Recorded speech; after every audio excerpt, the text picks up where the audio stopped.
welcome to the Family Movie Night Podcast, episode 4. The Family Movie Night Podcast, where we want to help you have better conversations about the content you and your children consume. My name is Nathan, and I am joined, as always, by my wonderful co-host, the Christmas Prince himself, Mr. Donnie Dorsey. How are you doing today, Donnie? I'm doing well. The kingdom is great. Taking care of the kingdom. I appreciate that. Someone's got to do it over there in Aldovia. It's tough. It's tough. All right. Well, we're going to talk more about that if you didn't get it. But of course, I've got the third member of our trio here, Mr. Sawyer Hewlett. How are you doing, Sawyer? Straight from 34th Street yourself. Howdy, man. I'm doing good. I'm excited.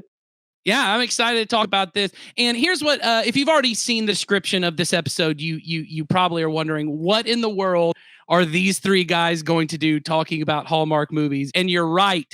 We wouldn't know what you're talking about, which is why I brought in backup. I brought in an expert, a wonderful member of our church, a mom, a Hallmark Christmas movie lover, and most importantly, a disciple of Jesus. Brandy McGuirk here with us today. How are you doing, Brandy?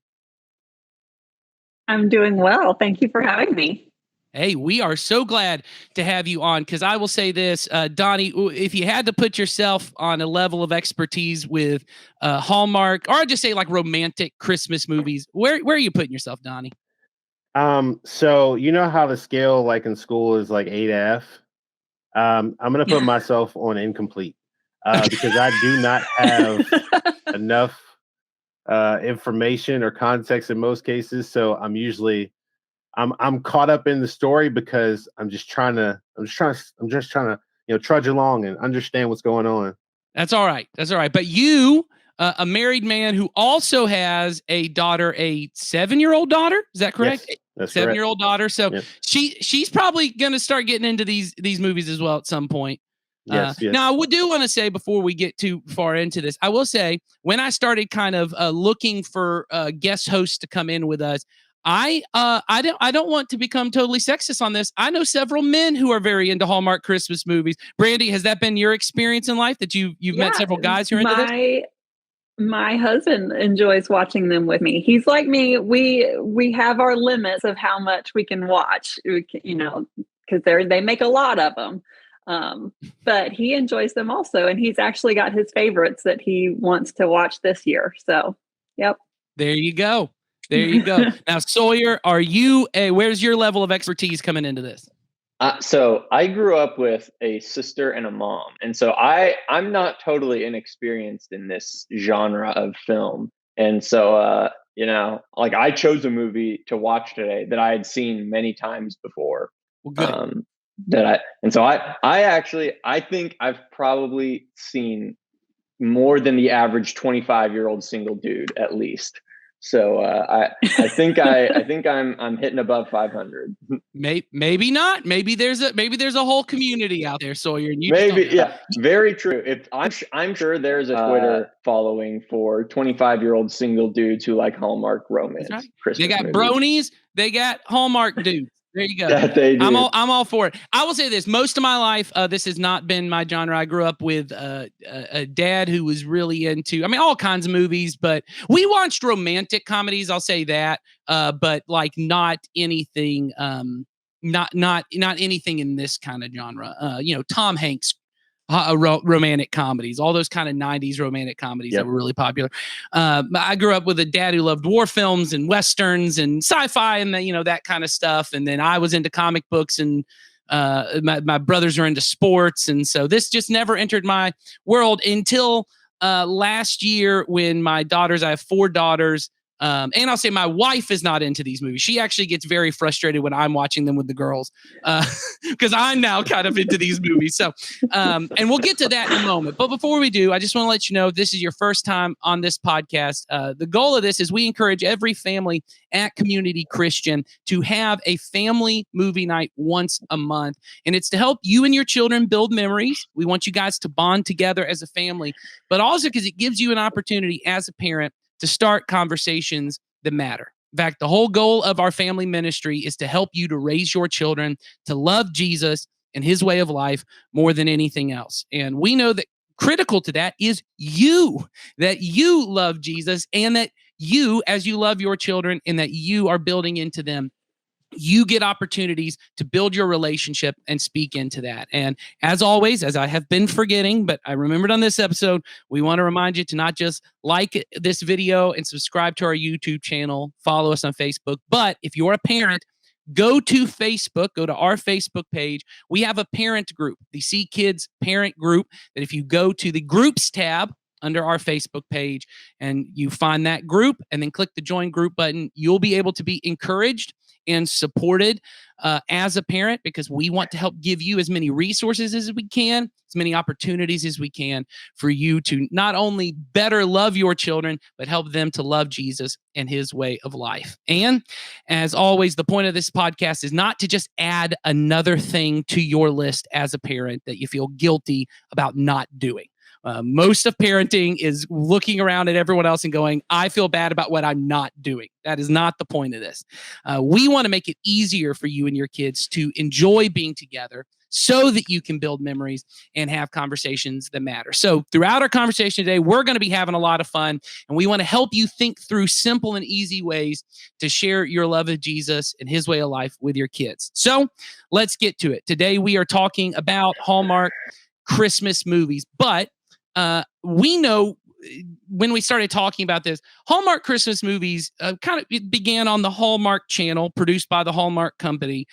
These kind of feel good, simple, sometimes romantic, not always romantic, but just feel good is the way I have it in my head. But Brandy, I want you to talk. What do you think of when someone, as a Hallmark movie, Christmas movie fan, what do you think of as kind of like the characteristics of a Hallmark movie? I think they all follow the general pattern and plot line of boy meets girl in some kind of random accident. I always think of the Reese's peanut meet butter, cute, as they call it. Yeah. I always think of the Reese's peanut butter commercial where, like, oh, they bump into each other and it's, oh, you got your chocolate in my peanut butter, and your peanut butter on my chocolate. It's like there's this tension right at first, and then, oh, all of a sudden it's just wonderful. And then they have some random problem to solve, and there's a misunderstanding towards the end, and then they get back together, they compromise and get back together, and it's all great. And layer that all over with baking montage, Christmas tree decorating montage, family, and community, and all the decorations, all the Christmas decorations. Yes. that's well, and it seems it. like, would you say, Brandy, that when you describe it in that way, a lot of movies that aren't even produced by the Hallmark company would kind of fit into this genre? Yeah, I would definitely say so. Yeah. Donnie, I'm not going to get to you because we found out something very special about what Donnie and I watched. But we're going to go first to Sawyer. Sawyer, what was the movie you watched? Yeah, I watched Miracle on 34th Street, the one from the 90s. And little side note, I called it the newer one, which apparently is taboo because apparently the fact that it's older than me means it's not new. But I thought that because it didn't come out in the 30s, that meant it was new. But it's whatever. Anyway, you don't get to call it new unless you're going to start calling yourself new. Yeah, exactly. Hey, and I do. Okay. I'm new to yourself, or yeah, sure. I don't know. But no, I actually really enjoyed this movie. So I grew up watching this movie because my mom would make us watch it at Christmas time. And at the time, I always hated it. But the older I got, the more I liked it. And I hadn't watched it in like 5 or 10 years. And I went back to rewatch it, and I really like it now because so just to give you a rundown on the plot, it's basically about this mom and her daughter, and they very much just kind of in the trenches. She's like a workaholic mom, and the daughter sees that as the thing. And so like, it's kind of like what the parent values, the kid starts to value. And so then Santa Claus shows up as the thing and basically says, no, kid, like you're valuable on your own, kind of, and reinforces that behavior in her, and also tells her, hey, you're not just a kid, like you can have an impact on the world. and you see that unfold over the course of the movie. And there's also the typical, the romance between the mom and the handsome lawyer who is defending Santa at one point in the movie. And that's an awesome sequence that happens there. But yeah, I really loved Miracle on 34th Street. So I think you missed the big plot, though. Is this the movie where they put Santa Claus on trial? Yeah, that's exactly what I was thinking at. I was trying to avoid spoiling all that stuff. They basically, the handsome lawyer who ends up falling in love with the mom has to defend Santa Claus and claim that he is indeed the genuine Santa Claus who lives at the North Pole and delivers gifts to millions of children every day, every Christmas. So, which I will say, basically every Christian director, when they decided they were going to make a Christian movie, decided we're going to rip off that for every horrible Christian movie you've ever seen. Now, we're not putting Santa on trial. We're putting God on trial. Yeah, exactly. So, yeah. Okay. We're not going to jump in those weeds. All right. So Donnie and I ended up watching the same, not movie, trilogy of films in the Netflix. And I'm going to go ahead and say this. I don't know if they call this. I'll Google it while Donnie's talking here in a second. But I believe it's called the Netflix Holiday Cinematic Universe. Netflix has tied in like 8 or 9 of their films, which I think Donnie, up until this moment, has been unaware of. Tied them into this one franchise, which is A Christmas Prince trilogy. So, Donnie, you watched A Christmas Prince, A Christmas Prince, The Royal Engagement, and A Christmas Prince, The Royal Baby. So, Donnie, why don't you run down just a brief, what is the basic idea of this movie?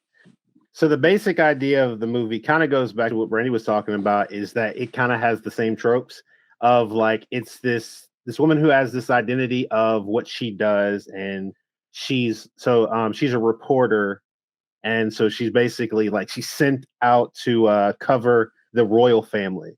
And like, so when she's covering the royal family, of course, the royal family of what, Donnie? Of Aldovia, which the fictional movie country of Aldovia. They were really afraid of just getting the Belgians really mad at them. And anyway, what's funny is that while I was watching it, my wife, she kept saying, I wonder what this is supposed to be like. I was like, it's Aldovia. Like, as far as I'm concerned, it's just Aldovia. What's the name of the Princess Diaries? Remember the Princess Diaries with Anne Hathaway? There's a fictional European it's just roughly England, like a small English nation. I know this. Yeah. All right, I'll look it up in a second. Go ahead. Anyway, so she goes to report on the royal family because there's been the previous king has died. The prince, who's kind of this like, I wouldn't say roguish, but he's roguish to them. He cares about poor people and they don't care about poor people. And like, he's like this genuinely nice guy, but he doesn't want to do what a king wants to do. And she's going to kind of see, is he going to abdicate the throne? Is he going to take the throne? Yeah.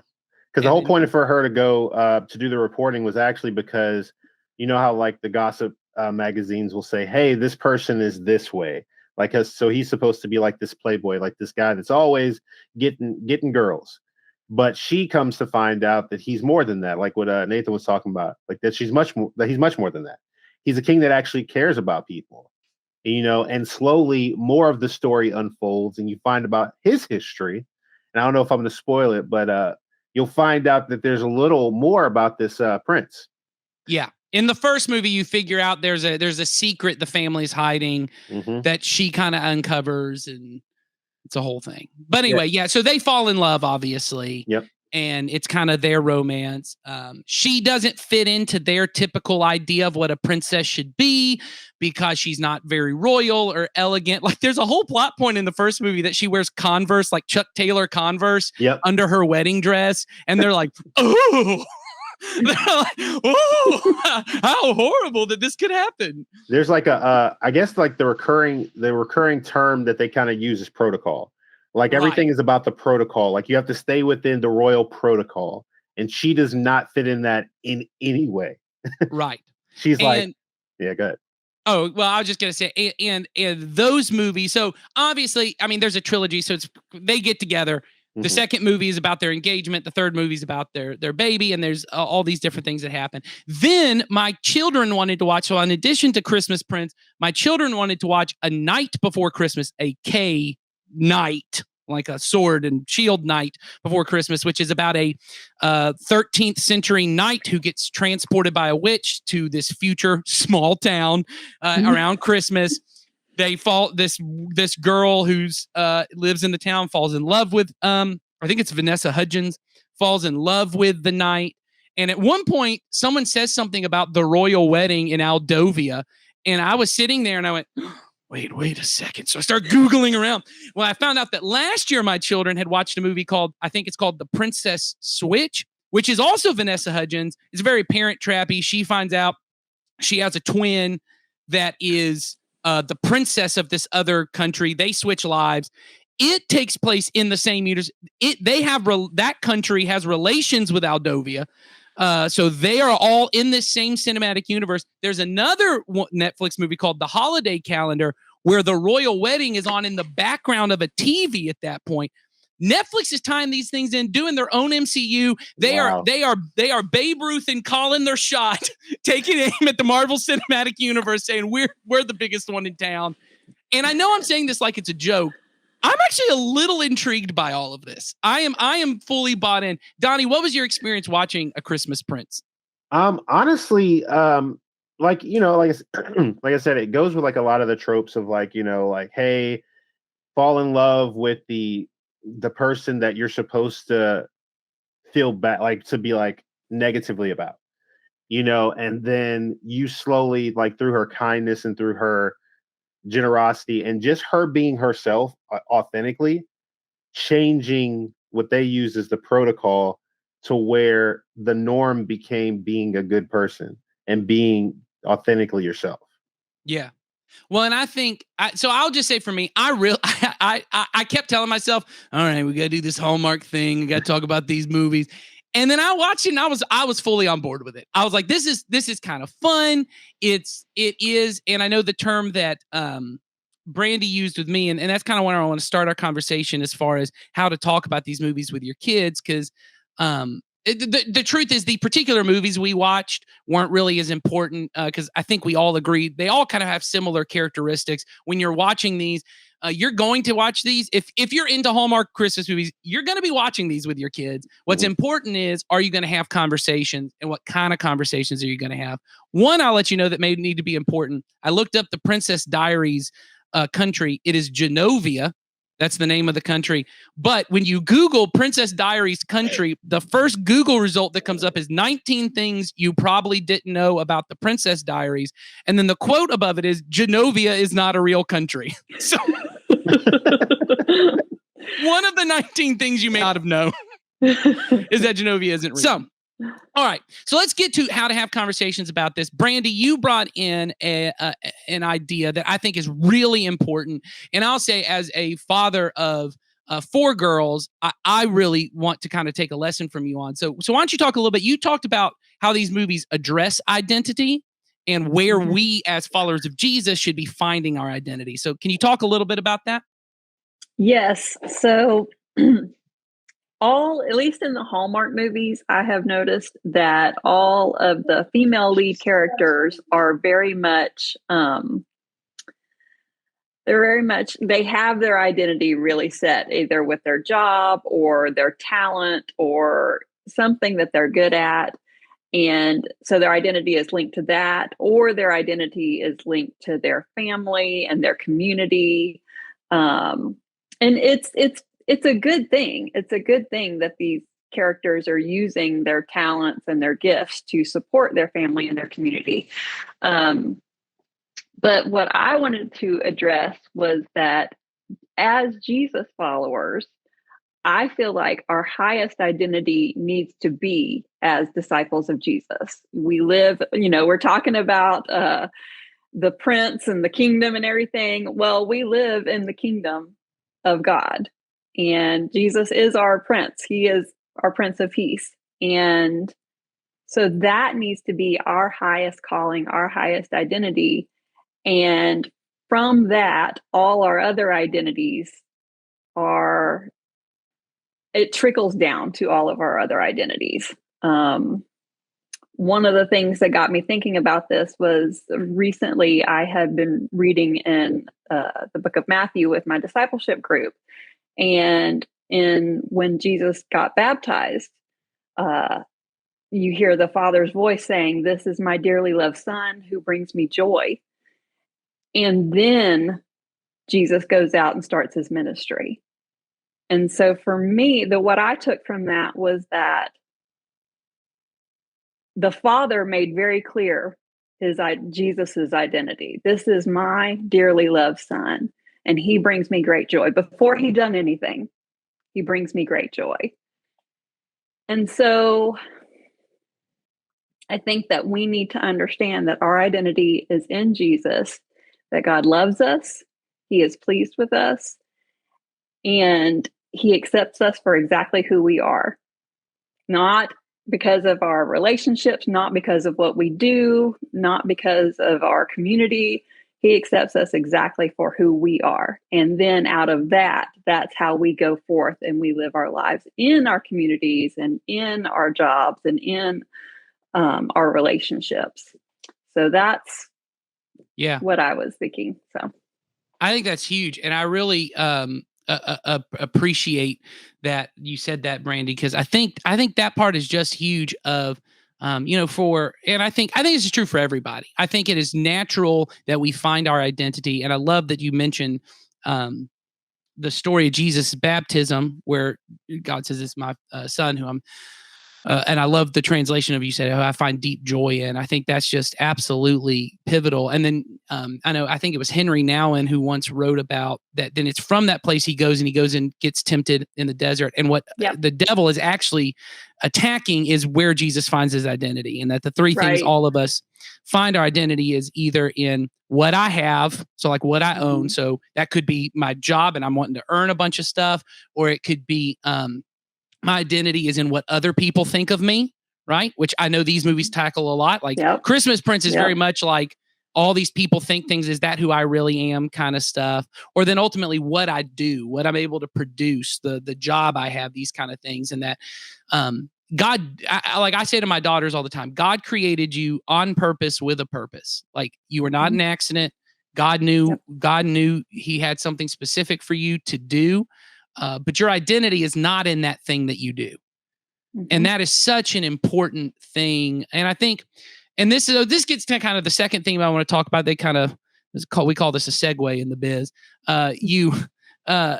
With our escapist, and that was the term when I talked to Brandy about it originally. She was like, "Oh, well, it's kind of escapism for most of us." And escapism is a powerful thing. It's a great thing. This is not anything. I mean, Marvel movies, Star Trek is a big escapist thing for me. Everyone has their things that they just kind of watch and they just want to enjoy. They just want to zone out. But the danger with escapist things, if we don't critically assess them, don't critically go, what is the message I'm receiving from this, is because it is so enjoyable, there's something in me that wants to just accept that this is the way the world should be. So when I've watched, because I've now watched several of these Netflix, I haven't seen any of the Hallmark official stamp of Hallmark approval Christmas movies, but the Netflix ones, there is this, and I can see the enticing, and I think for children, kind of the sense of adventure and romance that kind of goes in these. If you get swept away to this distant land, or there's this person who comes into your life and they're kind of, wonderful and magical, that's kind of adventurous. I think there's a thing for a lot of adults. And I feel this it's almost always like this little small town. It's this simple, easy way of life. And I think that's attractive to many of us, which is that life is simple, life is easy. And so the way I talk to my girls about it a lot is, hey, wouldn't it be great if every problem in life got solved this easily, right? Like the Christmas Prince, I mean, I won't get into too much, but the Christmas Prince movies, at one point, there's two nations that are about to go to war with each other. And one like guy just in the not even in the cabinet. He's just like, I don't know, like a personal assistant does something, apologizes for it. And they're like, well, now the nations won't go to war. And I'm like, well, if that's how simple life could be, just we got to get one guy, like just one Secret Service agent to be like, I made a mistake. And they're like, well, no longer will North Korea nuclear arm itself.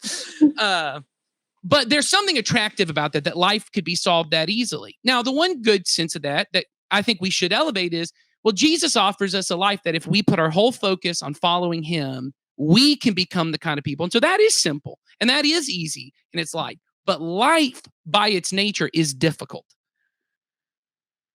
And if I believe that everything that's important should be easy, romance and marriage should just be easy because it is in the Lifetime movie, it is in the Hallmark movie, it is in every movie I've ever seen. They just like Brandy said, they come in, they meet each other, and then it's just like, this is fine. And the problem they have to solve is a little minor problem. And once we solve that, everything's fine. And I don't have any baggage from past relationships. I don't have anything I'm carrying into this relationship. We're perfect. That could be a dangerous message. And so what do you guys think about that, about how we convey life being easy or difficult or those kind of things? Anybody?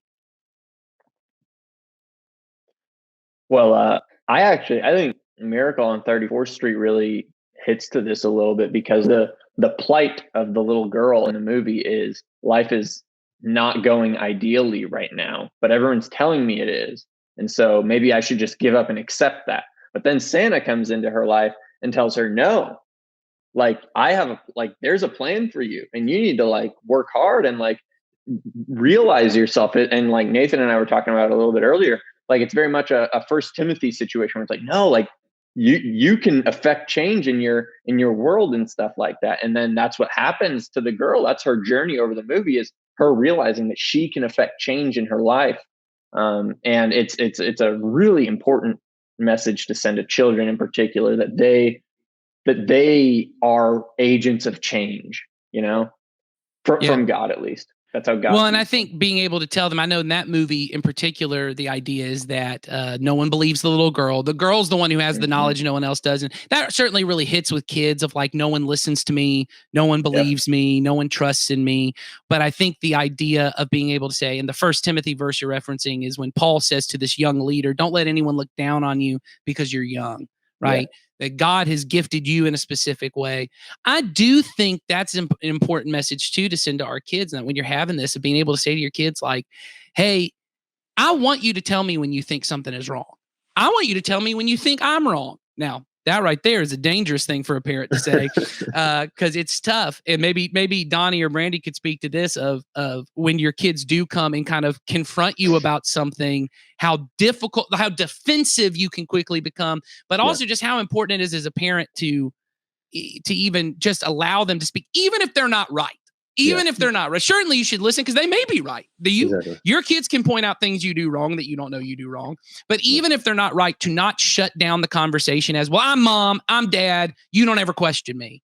You know what I mean? Does someone, Donnie, go ahead. Say that, because I actually have a good example of that. Because one of the things I try to tell my kids, I'm like, hey, first of all, you will get in less trouble with me if you're honest with me. If you give me the full truth without, holding it back, I will give you, the punishment will be less.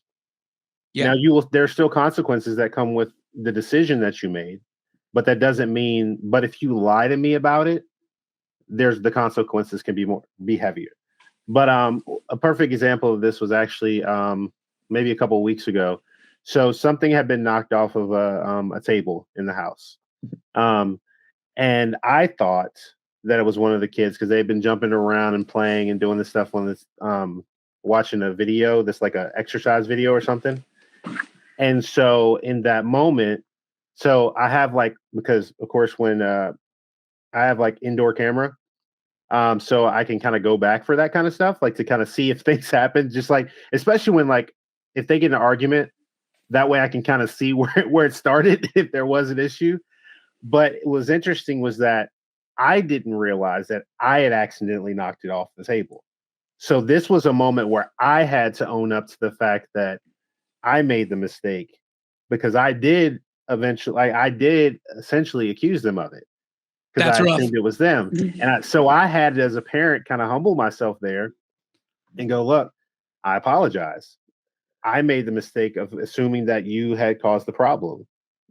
but it was actually me. And I think it's such an important thing as a parent to be willing to humble yourself when we do make mistakes, because they already kind of see us in the light of like, we don't get a lot wrong. We're kind of their superheroes to a certain extent.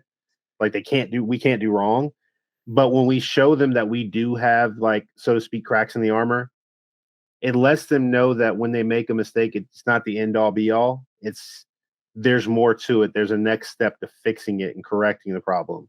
And when you do make a mistake, owning up to it is more important than trying to save face. Because like I think I've even said this like with students before, is that, people worry about protecting their reputation, but you should worry more about protecting your character, because reputation is what people think about you, and your character is who you actually are.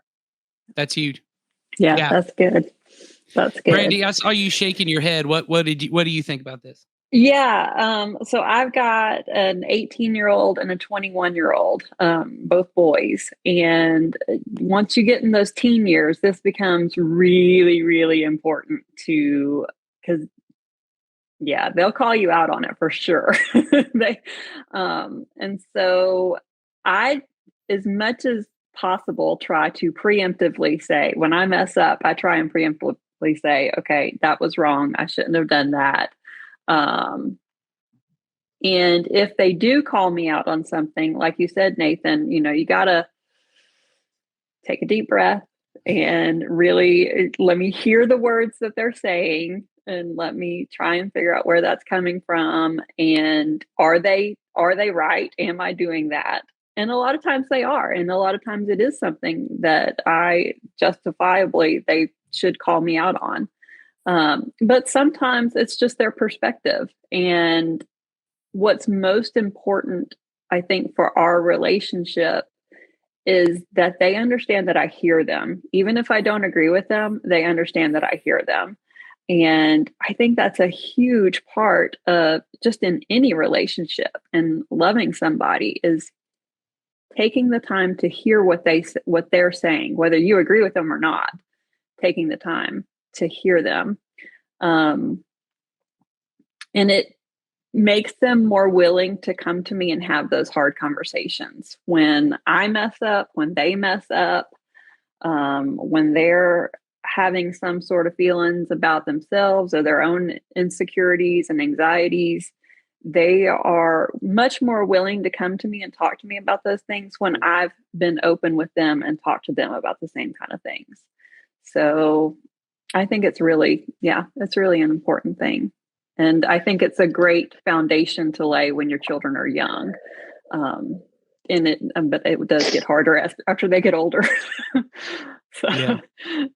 Well, and I think what both of you hit on there is the relationship is what you're looking for. Mm-hmm. I mean, ultimately, and I said this in a recent sermon. Probably at this point, it wasn't this recent by the time this airs, but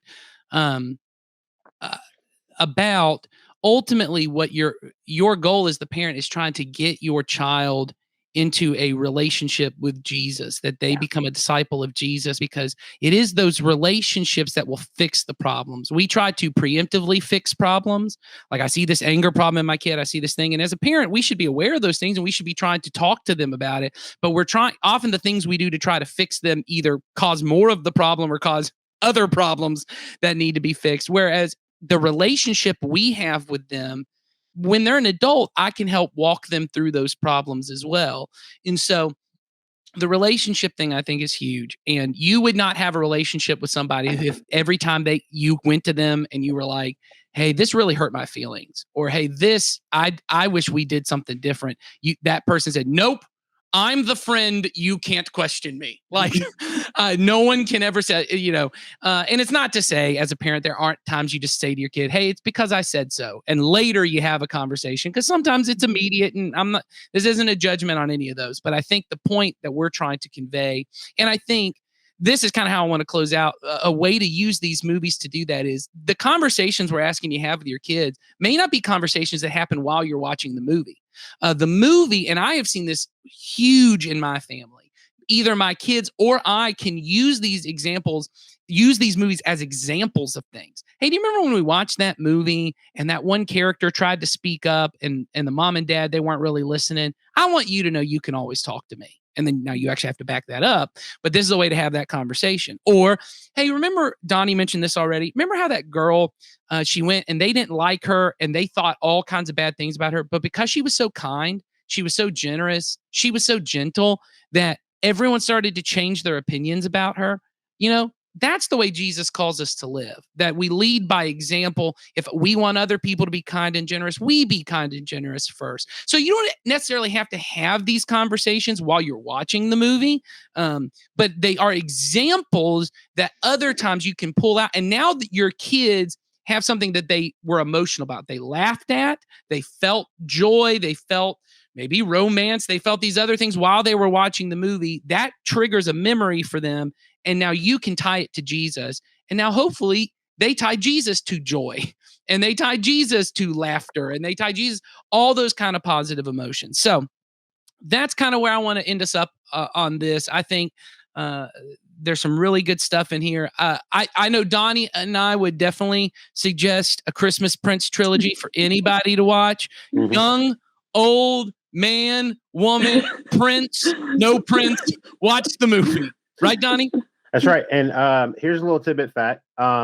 If you watch The Christmas Prince, you will notice that the main character, she actually plays in a very popular CW show that I think recently ended, called iZombies. iZombie. Yeah, it's great. Mhm. Yeah, it was great. All right. Well, very good. Very good. Hey, I want to thank, obviously, Sawyer and Donner. I'm still calling you Donner now. Donner Party of One. Anyway, but I definitely want to thank Brandy for being on here. Brandy, thank you so much. It was really enjoyable getting to talk to you about these movies. Yeah, it's my pleasure. This was fun. We will definitely have to have you on in the future for some other films that we can enjoy. But thank you guys for joining in. I hope you guys either choose this or one of our other movies we've talked about for your family movie night. But most importantly, just continue the great work you're doing of teaching and in helping your children to love Jesus and his way of life even more. We'll see you next time.